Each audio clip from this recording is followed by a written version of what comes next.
It is actually unreasonable how many times I have watched the Conor McGregor and Khabib fight.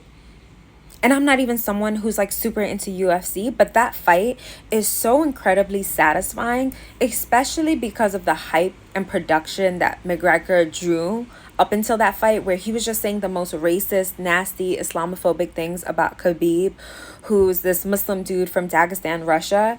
And Conor McGregor was just like going after his father and wife. And the entire time, Khabib is like, I'm going to humble you when we fight. And then comes the day of the fight, and Khabib absolutely destroys McGregor. And just for reference, McGregor was at the height, at the peak of his career. Majority of UFC fans were huge fans of his. He was never the same after that fight. He completely was humbled. And after that, in interviews, Khabib would go on to say how, like, as a fighter, you need to have a lot of heart and spirit, and how when he stepped into that ring, he was ready for war.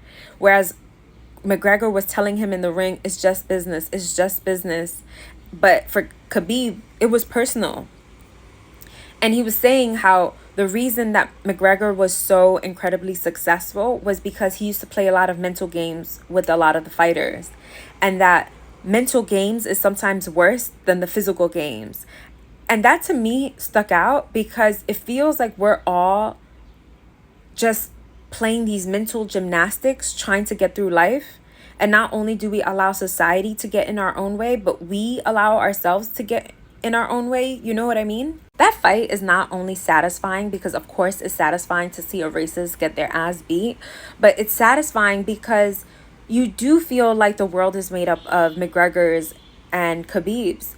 There's a lot of people like McGregor who will sell their soul for money. And that is essentially what McGregor did. He just cared about the money at one point, and he would do anything for it, and it absolutely destroyed him. He's so obviously miserable in life, whereas like today Khabib is still the undefeated champion. He retired and he's admired by so many people.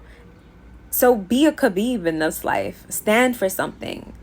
And if you don't stand for something, you're never going to win. And with that, free Palestine.